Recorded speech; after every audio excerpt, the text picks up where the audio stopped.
It's been about a year since I've made a video called "These live streaming devices don't exist yet." And in that past year, a couple of devices have come close, but nobody has pulled off exactly the list I've put in that video. One company at NAB did announce a product that actually was literally based off of the notes in that video. I'll link to my interview with them down below. So while I still want someone to build all of these devices, I've actually got a new list of devices that I want to talk about today.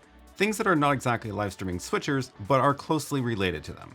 I really do think there's a market for these devices I'm going to describe today, so someone should really just take this list and run with it. I think you'll sell a lot of these products. These products are all based on problems I've had or problems that my viewers have had. So let's go through these one by one and I'll talk about why I think they're useful and what they could do. First, someone really needs to make a rack mount version of HDMI to SDI converters. I have a ton of converters in that rack back there, a ton of the little Blackmagic ones, everything from the bidirectional HDMI to SDI converters to even just the regular HDMI to SDI or SDI to HDMI. There's a whole bunch of them back there. I'm not even going to show it to you because it's just a giant mess of cables. There's not really a good way to deal with those. One of the problems is that they have the ports on both sides.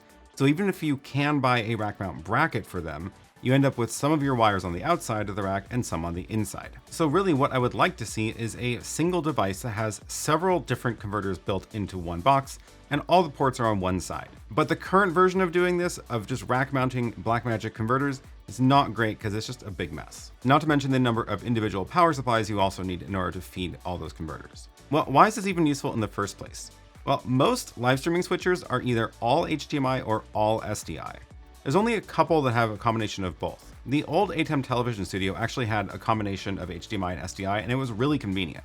It's often the case that you'll have some sources in HDMI and some in SDI when you're doing a production. The constellations, like the one I have in the rack back there, that's all SDI now. So anytime I have an HDMI source, whether it's a little converter box that's in the rack or a monitor I'm plugging in, I have to run it through a converter in order to actually get it to HDMI. And on the other end of the spectrum, there's of course only HDMI-based switchers like the ATEM Mini or the YOLO box. And if you want to plug in SDI things to those, you now need a converter. If you're just doing a small production in a single room, you can probably get away with HDMI only. But SDI is really handy when you start running into the length limits of HDMI cables. If you want to run a camera that's 100 feet away, you're not going to do that over HDMI. You can now get HDMI fiber cables, which helps, but in most cases, you're probably going to want to run that SDI. So assuming you've got an SDI switcher, because most of your sources are SDI, then you put a laptop down on the table and you want to get graphics from the laptop into your switcher, now you need to run your laptop through a converter. So there will always be situations where you'll have a combination of HDMI and SDI sources. So that's why it's useful to have that in a rack, and it would be much more convenient if it was powered from a single cable and had all the ports on one side so you can easily plug things in and out as you need. Moving on to the second device. Now this is something that I think would be super useful for people who are doing sports or any kind of live events, and that is a multi-channel instant replay device. Now there are a couple of options that exist on the market currently. However, none of them have got it exactly right. One option for instant replay is if you're running your entire live stream in software like vMix or OBS, there are plugins and tools you can use in software to manage it. And that can be a perfectly fine solution if you're okay with your live stream being run in software. As soon as you go into the world of hardware video switchers, now the options are a little bit more messy. There are some dedicated instant replay boxes, like the Roland P20 HD, which is a 2-input replay box with a bunch of buttons and knobs on the top, and it can manage stingers and things like that. And while that's definitely useful, that box is $1,800 and it just goes up from there. At NAB 2024, Blackmagic announced that Resolve is actually getting instant replay features built in, which is an interesting combination of hardware and software to make this work. I'll link down to a video on my channel once I actually publish a tutorial about how to actually do that. This is a decent option and it can be more affordable than buying these dedicated boxes, but it still does require a handful of gear because you'll at least need one HyperDeck recorder per camera that you want to be using for instant replay. Plus you need network storage in order for that to work, and then you'll need a computer to manage the replays. On the totally opposite end of the spectrum are the devices like the YOLO box and the Magewell Director Mini. These are sort of hybrid hardware-software solutions since they are based on the Android operating system, but they both do have instant replay features built in. I'll again link down below to videos I've done about the instant replay features in these devices if you're curious about learning more about how those work. But again, those aren't dedicated boxes, those are instant replay features built into the box that would be running your live stream.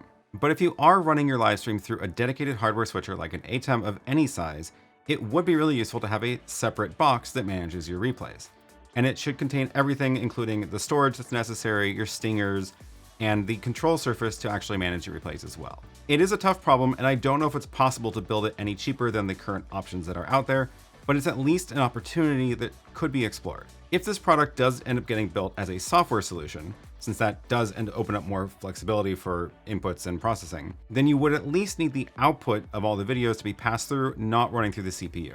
A common setup will be feeding a camera into this box and then looping that camera back out into your switcher, so you can't add any new delay in that loop. Ideally, this device would have multiple inputs to be able to support multiple angles for replay. Again, the Roland P20 HD supports 2 angles, but it'd be great to go up to 4. And one thing people keep wanting to do is record at a higher frame rate, like 60 frames per second, but play it back at 30. So if your broadcast is at 30 frames per second, but your cameras are at 60, you could be recording a higher frame rate for replays and then slow them down while you're replaying them live. And again, there's not a lot of options to actually make this work, especially not affordably.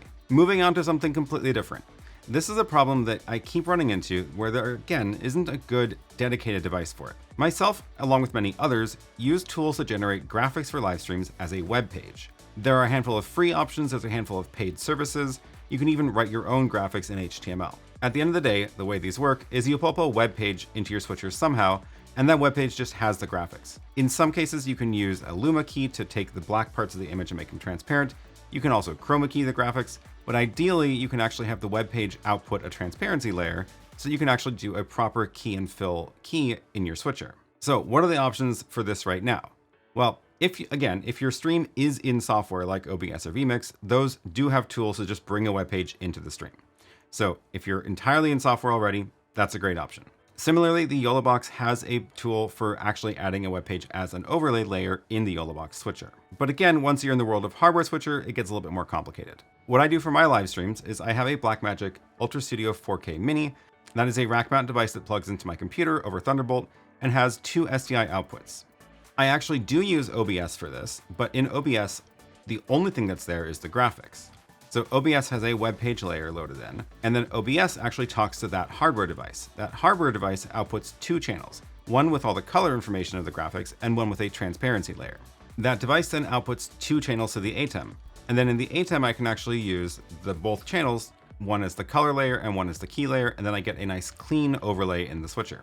So this works fine, and it is a reasonable solution to the problem, but it does require a computer, OBS, and this box that has the dual SDI output. So what would be really convenient is if there was a single device that did all that together. That device could actually run a browser internally and have 2 SDI outputs for your key and fill. Ideally, that internal browser should run at 1920 by 1080. That way you get a full HD version of your graphics, pixel perfect. It might need to be a touchscreen device, but it also probably could get away with not having a screen at all and just be something you throw in a rack. Because it will run a browser internally, it'll have to be based on some sort of operating system. I could see doing it either with Android or with Linux. In either case, you're going to want to make sure that there's an easy way to actually update the Chromium browser that this would run, because new features do get added to web browsers, and you want to make sure it's not out of date 5 years from now. And lastly, the last product I want to talk about is a multi-channel video recorder. There again aren't very many options for this right now, and they are very expensive. The best you can do on a budget right now is basically buying a hyperdeck per camera that you want to record. The cheapest one you can get is $500. That is HDMI or SDI in, but it's only a single channel and it's only HD. If you want a 4K recorder, that'll bump you up to the $700 Blackmagic recorder. These devices are fine, but it would be a lot more convenient if you could have this all built into one unit for multiple channels at a time. And this again is why I always say that the ATEM ISO models are a fantastic option for multi-channel recording. It's the cheapest way you can get a 4-channel recorder right now. The ATEM Mini Pro ISO is $495, and that's a 4-input HDMI recorder. And if you're only using it for the HDMI recording features, it's still the cheapest way to get a 4-channel HDMI recorder. But I only want a 4-channel recorder, and I don't need the rest of the features in the ATEM. It doesn't need any downstream keys, upstream keys, no chroma key. I don't even need the streaming function. It would be great if I just had a way to plug in 4 video signals and record each one to a separate file on a hard drive or SD card. So basically just imagine the guts of an ATEM Mini Pro ISO, but just the ISO recording part. And now that Blackmagic launched the network recording feature in the HyperDecks, this actually would be a super great device to just be able to plug in multiple cameras and have it record to a network drive, all 4 at the same time. I have a feeling we might actually see this from Blackmagic soon, just given the way they're going with this whole instant replay workflow they've been working on. I could very easily imagine a 4 or 8 input device, your 4 or 8 inputs, loop outs for each of those, and it would just record to a SSD or even over a network to a cloud store. And again, you can build this up right now, which is what you've seen in all the Blackmagic demos announcing the instant replay features, where it's a rack full of hyperdecks, either the 4K full width ones or the little mini 1/3 rack ones where you have 3 in a row. And that works, but it kind of does add up fast. And it would be great to have the option of just buying a single rack unit with a bunch of inputs on it. So these are a few of my ideas. If you have any of your own ideas, please leave them down in the comments below. If you would like to see any of these made, voice your support in the comments. I know there's a handful of manufacturers that I've worked with who do read the comments on my videos, and we'll see if they're interested in actually building any of these if they see that there's enough demand. As always, thanks so much for watching, and I'll see you in the next one.